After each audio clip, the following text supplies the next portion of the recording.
টুর্নামেন্টের আজকের এই উদ্বোধনী অনুষ্ঠানে উপস্থিত ৮ নম্বর বিভাগীয় কমিশনার খুলনা স্যার, উপস্থিত সম্মানিত সভাপতি, দর্শকবৃন্দ, খেলোয়াড়বৃন্দ, প্রিন্ট ও ইলেকট্রনিক মিডিয়ার সাংবাদিকবৃন্দ, আসসালামু আলাইকুম।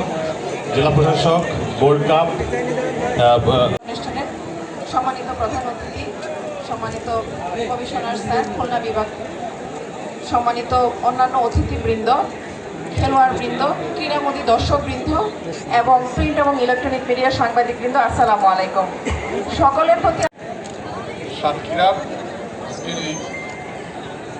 উদ্বোধনী অনুষ্ঠানের সম্মানিত সভাপতি, সুযোগ্য জেলা প্রশাসক মিস কাউসার আজিজ, সুধীবৃন্দ, আসসালামু আলাইকুম। ফুটবল অত্যন্ত জনপ্রিয় একটা খেলা, সারা বাংলাদেশেই এই খেলাটি অত্যন্ত জনপ্রিয়।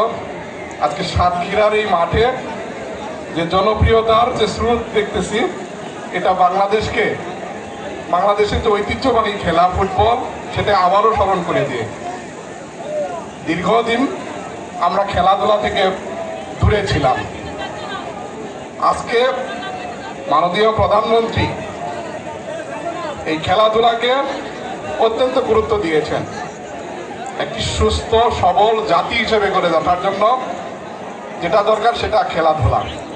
আমরা মাদককে না বলি, খেলাধুলাকে হ্যাঁ বলি।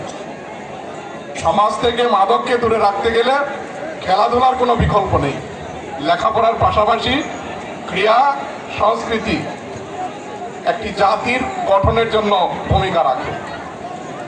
আমরা আশা করব আজকে জেলা পর্যায়ে জেলা প্রশাসক যে গোল্ড কাপ আজকে শুরু হতে যাচ্ছে, এর মাধ্যমে যদিও আমরা জানি যে সাতক্ষীরা ক্রীড়াঙ্গনে একটি স্বর্গ, সাতক্ষীরার মাটি ক্রীড়ার জন্য অত্যন্ত উর্বর ভূমি। সাতক্ষীরা থেকে আমাদের জাতীয় পর্যায়ে অনেক খেলোয়াড়ই রয়েছে। ক্রীড়া, ক্রিকেট, ফুটবল, অন্যান্য সকল খেলারই জাতীয় পর্যায়ে আমাদের দল যাচ্ছে এবং জাতীয় পর্যায়ে তাদের নেতৃত্ব রয়েছে।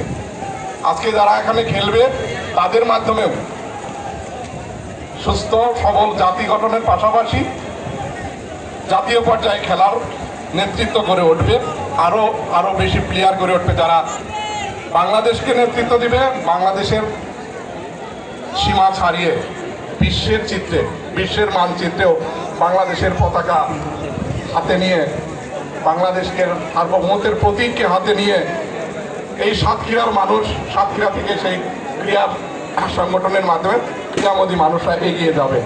আশা করি এই অঞ্চলের এই যে জনপ্রিয় খেলাটি, এটা অত্যন্ত সুশৃঙ্খলভাবে